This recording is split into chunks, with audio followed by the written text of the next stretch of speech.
Il est à fond derrière nous et on est à fond derrière lui. Malgré un début de tournoi des 6 nations laborieux, le sélectionneur du 15 de France Fabien Galthié garde l'appui de ses joueurs. Pour combien de temps ? La formule est revenue comme un mantra pendant sa conférence de presse d'annonce de composition d'équipe pour le match contre l'Italie il y a une dizaine de jours. Solennel face aux critiques essuyées par les Bleus après une mise en route compliquée dans le tournoi, Galthié en avait appelé à plusieurs reprises au cœur des hommes. Avant d'affronter le pays de Galles dimanche à Cardiff pour la 4e et avant-dernière journée, le sélectionneur reste lui dans le cœur de ces hommes, qu'il reconduit quasi systématiquement en dépit des contre-performances individuelles et des appels au changement.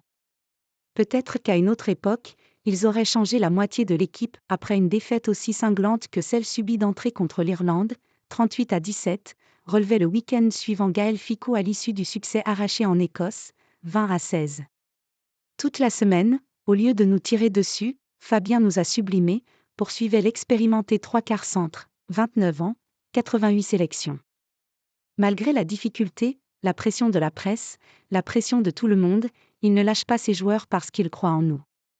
Il s'appuie aujourd'hui sur des personnes avec un caractère fort et lui aussi a un énorme caractère, parce que ce n'est jamais facile. Je pense que l'équipe a entièrement confiance en lui. Il est à fond derrière nous et on est à fond derrière lui. Un lien assez fort. Un autre cadre du vestiaire français, Charles Olivon, 30 ans, 42 sélections, a ouvertement exprimé son soutien à Galthié avant le piteux match nul concédé contre l'Italie, 13-13, à Lille. Quand il m'a appelé en 2019 pour aller à la Coupe du Monde au Japon en tant que réserviste, je n'avais joué que 6 ou 7 matchs en top 14 après mes blessures, a-t-il raconté. Cette marque de confiance, je m'en rappellerai certainement toute ma vie. Il y a évidemment une confiance réciproque et c'est un peu pareil pour tous les joueurs, a affirmé le 3e ligne. On a une relation particulière avec lui. On s'apprécie. Il faut toujours rendre ce qu'on nous donne. Premier capitaine de l'ère Galthié, Olivon a depuis perdu ce rôle, d'abord au profit d'Antoine Dupont, puis de Grégory Aldrit. Le « Grand Charles » ne semble pourtant pas en tenir rigueur au sélectionneur, dont il avait déjà évolué sous les ordres en club, à Toulon. C'est un lien difficile à décrire, assez fort, a-t-il encore dit. On sait qu'en équipe de France, c'est éphémère, tout peut aller vite dans les deux sens. On se doit de tout donner pour ce maillot, pour ce groupe, pour ce staff et Fabien en fait partie. On a tous des histoires un peu particulières, a insisté Olivon.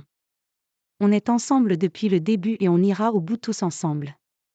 Ça fait partie des choses fortes qui nous ont permis de pas mal gagner les dernières années et sur lesquelles on va continuer de s'appuyer pour le futur. La confiance mutuelle entre Galthié et son vestiaire résisterait-elle à une nouvelle défaite dimanche à Cardiff ? C'est une question de survie, selon l'ancien sélectionneur Guy Novès, limogé en cours de route en 2017. Si les joueurs le lâchent, c'est fini. Donc il a intérêt à les protéger, a estimé auprès du Parisien l'ancien coach emblématique de Toulouse, bien placé pour le savoir.